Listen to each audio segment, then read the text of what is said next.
Olha, um ato na Faculdade de Direito da USP, nesta segunda-feira, pediu a criação de um código de conduta para cortes superiores de justiça. Nós falamos disso aqui ontem e agora vamos conversar com a diretora executiva da Transparência Brasil, Juliana Sakai, é isso? Que organizou. Falei corretamente o nome? Sim, é Juliana Sakai. Sakai, peço desculpas pelo lapso aqui, viu? Juliana, qual o impacto do ponto de vista político, jurídico no caso, se o Brasil pode ter, no caso, com a ausência de um código de conduta? Então, o que a gente quer com esse código de conduta, né? É justamente que haja mais transparência, que haja mais integridade, que haja, né, apuração de possíveis denúncias contra todos os ministros de tribunais superiores, né? O ato de ontem se chamava Ninguém Acima da Lei. E o que a gente pede justamente, né, são princípios básicos que permitem que o judiciário seja mais confiável para a população. Né? Então, o que a gente está vendo hoje é uma fraqueza numa série de aspectos para controles de conflitos de interesse, por exemplo. Então, a partir da adoção de um código de conduta, o que a gente espera é que justamente uma série de normas sejam decididas, então as regras fiquem bastante claras do que pode e o que não pode, haja mais informação sobre possíveis conflitos de interesse, por exemplo, né? E que a partir disso, né, a conduta dos ministros, né, dos representantes do judiciário, né, possa ser como a população espera justamente, né? Então, hoje a gente está vendo uma série de questões envolvendo, né, denúncias, envolvendo investigações, e isso não faz bem para a imagem do judiciário, para a confiança que a população precisa ter nesse poder, né, que é parte da justiça brasileira. Juliana, vou chamar a nossa analista de política, Basília Rodrigues, que também tem uma pergunta a fazer. Basília, por favor. Oi, tudo bem? Obrigada pela entrevista aqui. A senhora acha que esse código de ética vai passar? Porque, ao contrário de outros tribunais superiores, o Supremo Tribunal Federal legisla, digamos assim, né? Decide sobre a própria variação da conduta dos seus ministros, né? Enquanto a gente tem o Conselho Nacional de Justiça, o CNJ, para avaliar o comportamento dos magistrados do Brasil, com exceção do STF, porque lá é o próprio STF que lida com isso. A senhora é uma entusiasta, vejo, dessa adoção de um código de ética, mas a senhora acredita que o Supremo Tribunal Federal, diante da crise de momento, vai conseguir tirar um coelho dessa cartola? Olha, Basília, é difícil antever isso, né? E no Brasil, realmente, previsões políticas é sempre muito complicado fazer. O que a gente vê hoje? A gente vê que existe, né, sinais diferentes ali enviados por membros da corte. Então, parece haver uma disputa entre setores que querem a adoção desse código e setores que não querem. Né? E aí a gente precisa realmente, né, conseguir construir um consenso ali dentro do STF.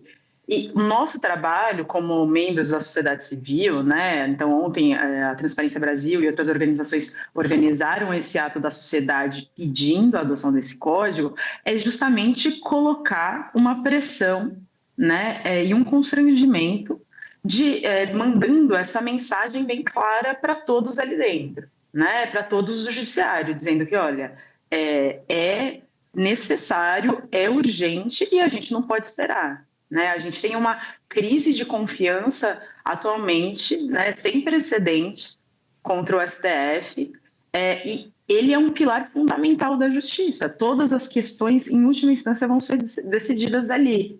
Né? E diferentemente de legislativo, de executivo, em que as pessoas têm um voto e que se renovam, né? Os representantes se renovam, o judiciário não é assim. Então, a gente precisa ter no STF, nos tribunais superiores, um grande exemplo. E esse código de conduta, por isso que é tão importante que ele seja adotado. Então, assim, a gente não tem como antever, a gente sabe que tem disputas ali dentro, e é justamente o que a gente quer hoje, né, é passar uma mensagem bem clara da sociedade, né, para que isso tenha também um papel, né, de pressionar o tribunal na adoção desse código de ética. Agora, Juliana, muitos juristas falam que o que um código de conduta prevê já existe em leis. Como é que a senhora vê essa realidade? Vários juristas dizem, olha, já há lei que proíbe ligação de pessoas públicas com empresas ou com instituições. Na sua visão, instituições públicas de Estado não atuam como deveriam no Brasil? Então, o grande problema hoje, né, é que a Basília, como ela trouxe, né, você tem códigos que não estão sendo aplicados ao STF. Então, você tem o CNJ tem um código, né, para os membros do Judiciário, mas ele não é aplicado aos ministros do STF. E a gente não pode ter, né, nenhuma pessoa, ninguém está acima da lei, que traz justamente a ideia de que todos precisam responder a regramentos, à lei, né, e a esses códigos. Então, isso é um movimento para, na verdade, tentar corrigir, né, essa falha de governança que existe hoje, né? A gente tem realmente uma preocupação com as condutas dos ministros superiores e ela precisa estar condizente com o que a população espera para ter confiança nos poderes. Agora, Juliana, o que o Brasil precisa aprender com outros países no quesito transparência pública? Desculpa, você pode repetir? O que o Brasil precisa aprender com outros países no quesito transparência pública?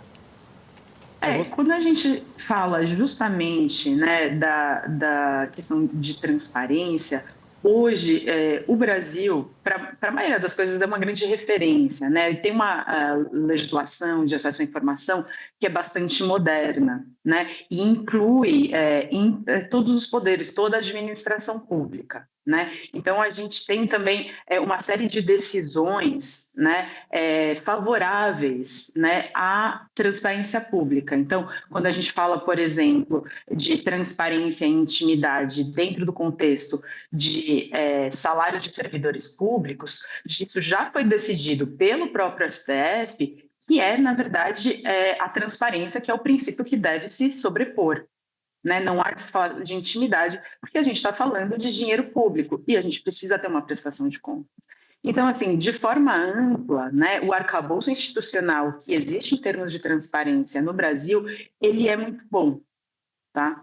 Agora, o que a gente vem observando é que, em alguns aspectos, a gente precisa melhorar. Então, quando a gente pensa, por exemplo, né, nas questões de conflito de interesse, seria muito importante que a gente tivesse regras que deixem de antemão obrigados cada membro do judiciário a apresentar quais são seus interesses econômicos, por exemplo, que podem vir a influenciar numa decisão. Para quê? Para que a gente já saiba desde o começo que determinado membro do judiciário tem, por exemplo, um percentual numa empresa ou tem algum possível interesse em algum julgamento. E aí ele é afastado desse julgamento, porque ele não pode, né? Não há condições se ele tem um interesse que não é um interesse público num julgamento. Então, esses princípios, né, que, como bem você já havia falado, existem algumas legislações que inclusive tratam disso, mas que hoje não estão sendo, né, aplicadas para o STF. Um exemplo disso é que em 2023 justamente houve uma decisão para que não valesse, né, o entendimento do Código Civil que impedia, né, que um juiz pudesse julgar num caso em que um parente seu estivesse numa das ações, né? Um escritório de um parente seu estivesse numa das ações. Então, quer dizer, se o juiz está ali no seu papel de julgar e uma das partes é representada por um escritório de um parente seu, você já tem aqui um conflito de interesse, né? Então, esse tipo de instrumento, ele existe pelo Código, né, Civil, mas ele foi decidido pelo STF que isso não deveria ser aplicado mais. Então, a gente precisa, né, voltar a fortalecer e unificar e deixar claro todas essas regras, porque o arcabouço institucional existente no país é bom, mas a gente precisa ter mais clareza e precisa ter uma unicidade para não permitir falhas nesse processo que vão abalar, né, a confiança na democracia brasileira. Basília, você gostaria de fazer uma pergunta, não foi isso? Eu atropelei, peço desculpas, por favor. Não, imagina, tem um delay, aí na hora que eu falei, todo mundo estava calado, mas o áudio acabou indo justamente na hora que a especialista estava falando. Eu que peço desculpas aqui e também dou essa explicação ao espectador. Juliana, como é que a pauta Código de Ética dos ministros do Supremo Tribunal Federal conversa com decisões da Suprema Corte, né? É uma corte que ganhou ainda mais notoriedade com o julgamento de casos que envolveram políticos, Mensalão, Lava Jato, o mais recente, a tentativa de golpe contra o país, em que um ex-presidente da República foi condenado. Então, assim, eu entendo que ética seja uma pauta plural que é sempre necessária, mas por que agora virou algo tão falado, né? Depois de tantos julgados, contradições entre os ministros, por que agora a gente está falando dessa pauta, Código de Ética, e na sua avaliação, como que isso conversa com julgamentos que o tribunal mesmo já fez, né? Se tivesse um Código de Ética antes do julgamento da tentativa de golpe, se tivesse um Código de Ética antes do caso do Mensalão, em 2012, qual teria sido a diferença?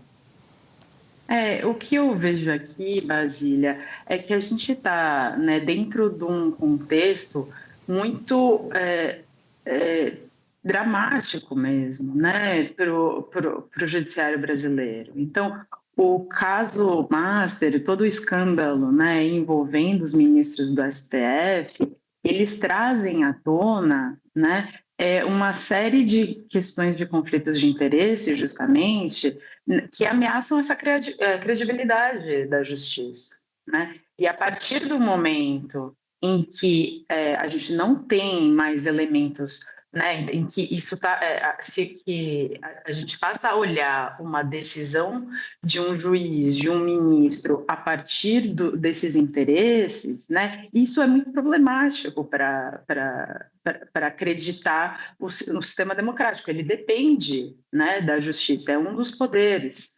Então, assim, se a gente tem o papel do STF, ele é crucial, né? O papel do judiciário, ele é crucial no estabelecimento da democracia. E foi bem como você falou, inclusive teve um papel muito importante, né, no julgamento do movimento antidemocrático do país, né?